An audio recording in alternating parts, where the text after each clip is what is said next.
Take up your mat. Rise up and go. Rise up.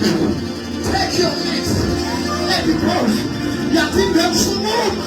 So standing at home. Shalom. So calling at home. Shalom. So showing at home. Shalom. So doing at home. That's it to tell at home.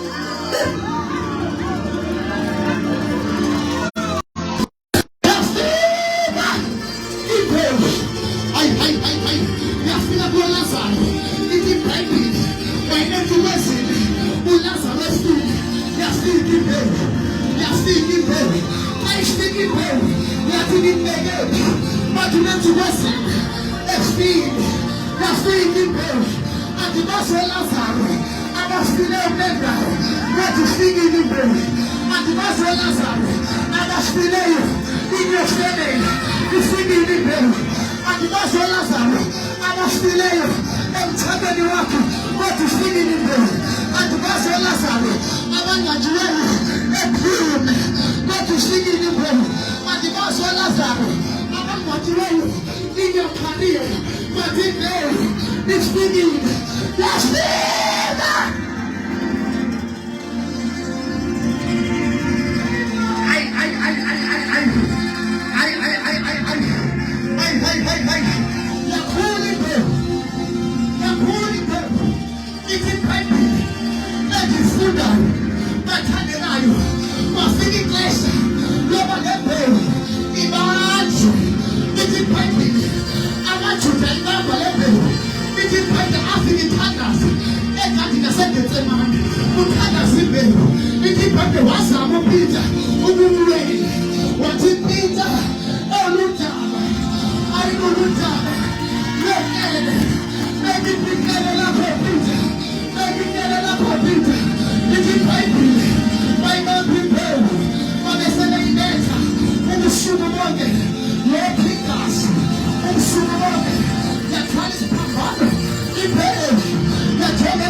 lihlawuliwe. Igama lakho lefa lihlawuliwe. Imbewu yowesifazane phezu kwentaba yabinguma, phezu kwentaba iGolgotha yantshumusa, inhloko yenyoka ichaba loyiswa phezu kwentabeni yabinguma lihlawuliwe.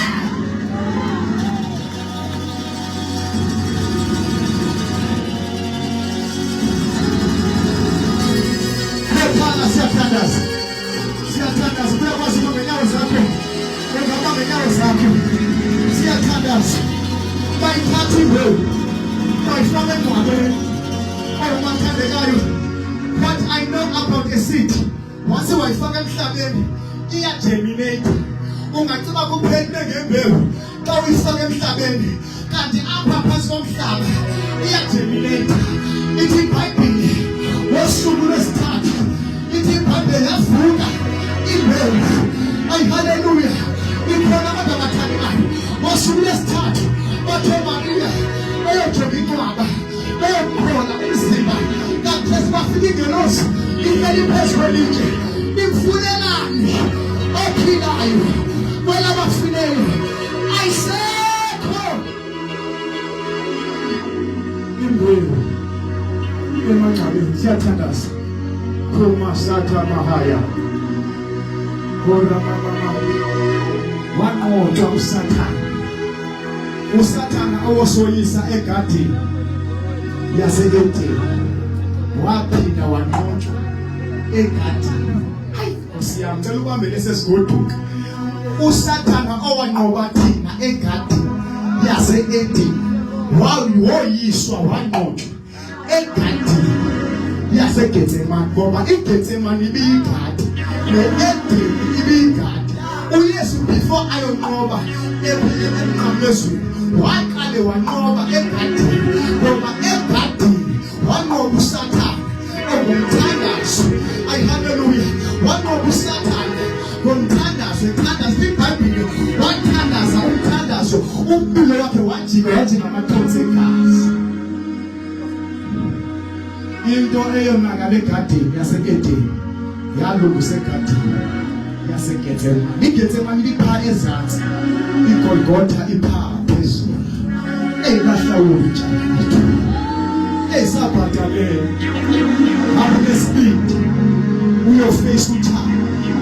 Uthi wena Sathane wanqotha, uthi wena Sathane namadimoni noYesu, nina bathakathi noYesu. Siyathandaza. Khona Sathane bani emeli yabaphaya. Close your eyes and I pray. Can I pray?